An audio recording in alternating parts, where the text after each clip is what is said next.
जनवरी में माघ मास के कृष्ण पक्ष की चतुर्थी तिथि को गणेश चतुर्थी का व्रत किया जाता है। इसको कई नामों से जाना जाता है, जैसे तिलकुट चौथ और माघी चौथ आदि। इस साल यह व्रत 17 जनवरी को किया जाएगा। इस दिन माताएं अपनी संतान की लंबी उम्र के लिए निर्जला व्रत रखती हैं और शाम के समय तारों को देखकर व्रत को खोला जाता है। आपको बता दें कि जैसा कि नाम से ही आपको लग रहा है, तिलकुट चौथ, इस व्रत में तिल का बहुत अधिक महत्व है। इस दिन तिल का दान किया जाता है और तिल से बने व्यंजन का ही भोग गणपति को अर्पित किया जाता है। सकट चौथ पूजन मुहूर्त चतुर्थी तिथि का आरंभ 17 जनवरी 2025 को सुबह 4:06 पर होगा और समापन 18 जनवरी 2025 को सुबह 5:30 पर होगा।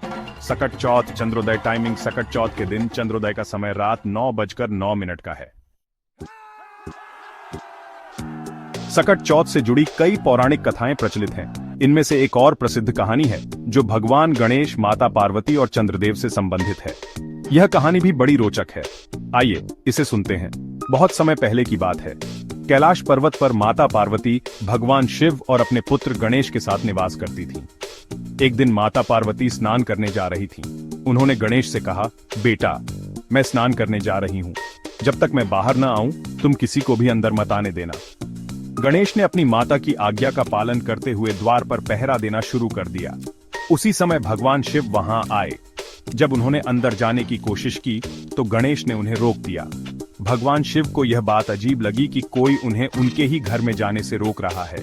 शिव ने गणेश से कहा, मैं तुम्हारे पिता हूँ, मुझे अंदर जाने दो। लेकिन गणेश ने उनकी बात मानने से इनकार कर दिया और कहा, माता ने कहा है कि जब तक वह बाहर न आए, मैं किसी को अंदर नहीं जाने दूंगा। शिव को यह अपमान सहन नहीं हुआ। क्रोधित होकर उन्होंने अपने त्रिशूल से गणेश का सिर काट दिया। जब माता पार्वती बाहर आईं और यह देखा कि उनके पुत्र का सिर धड़ से अलग हो गया है, तो उनका क्रोध और दुख सीमा पार कर गया। उन्होंने शिव से कहा, आपने मेरे बेटे को मारा है, मैं इसे किसी भी हाल में जीवित चाहती हूँ। अगर ऐसा नहीं हुआ तो मैं सृष्टि का अंत कर दूंगी। शिव को अपनी भूल का एहसास हुआ। उन्होंने तुरंत अपने गणों को बुलाया और कहा, जाओ, पृथ्वी पर सबसे पहला जीव जिसे उत्तर दिशा की ओर सिर करके सोता हुआ पाओ, उसका सिर काट कर ले आओ। गण तुरंत पृथ्वी पर गए और उन्होंने एक हाथी के बच्चे को उत्तर दिशा की ओर सोते हुए पाया। वे उसका सिर काट कर ले आए और शिव ने वह सिर गणेश के धड़ पर लगा दिया। इस प्रकार गणेश का पुनर्जन्म हुआ और वे हाथी के सिर वाले देवता बन गए। शिव ने गणेश को आशीर्वाद दिया और कहा, तुम केवल मेरे पुत्र ही नहीं हो, बल्कि देवताओं में प्रथम पूज्य भी होगे। हर शुभ कार्य की शुरुआत तुम्हारी पूजा से होगी।